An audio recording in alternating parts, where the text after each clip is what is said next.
ka sa physical nga kahimtang. Ingon ang Biblia, nya wa ka matao pag-usab sa tubig ug sa espiritu sa gisulti ni Nicodemo, mamatay ka. Hallelujah! Human sa imong kamatayon, kaya wa kami tuo sa Ebanghelyo, wa kami dawat sa Ebanghelyo. Ingon ang Biblia, sa tanang talawan, sa tanang maadlungon, sa tanang tibuan o dautan, doon na sila dapit sa linaw na kalayo nga mao ang ikaduhang kamatayon. Basahan ko, Pastor nila sa Revelation. Una maigsoon, paminawa ninyo kini, mahipanggalang kini. Hallelujah, gamutang galabot sa atong kaluwasan. Isgat, palagpagan nato ang Diyos, mga igala.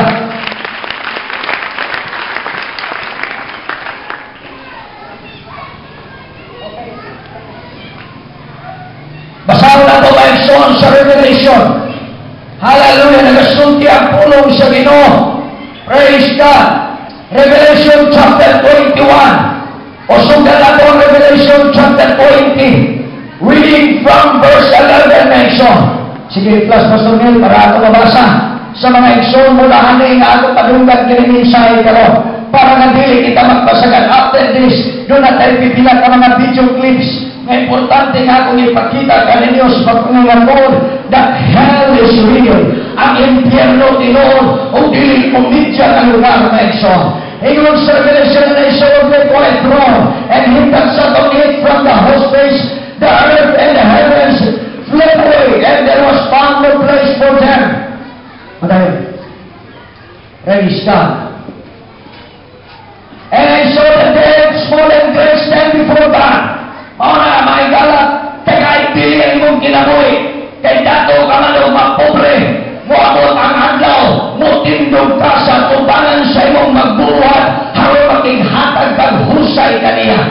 Ito na ang Bible, and the books were open. Kini mo'y pinagasubo na butang. Kaya ang tanan natong mga binuhatan, hallelujah, sa sikreto mano sa dayag, tanang kini nakasulat sa libro, hallelujah, the book of life. Ang tanang ihimo ninyo, ang pagpangawat nimo, ang pagpamakat nimo, kini tanan nasulat sa masahon sa kinabuhi. And the dead will judge out of those things which are written in the books. Yun ang Biblia, o ang mga nangamatay, pagahukman sila, sumalas na sulat niya itong mga masahon. Mahigala, hundang nas pagpagkasala, kay walay pagpagkasala ni mo mawala ni sulat sa Ginoo. Hantanan na record sa Diyos.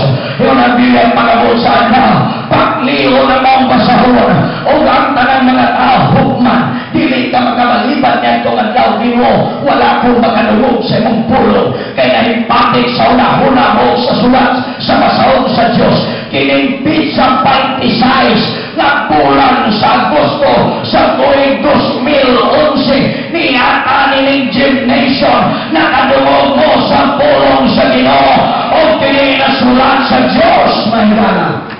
O yun ang Biblia ang mga tao.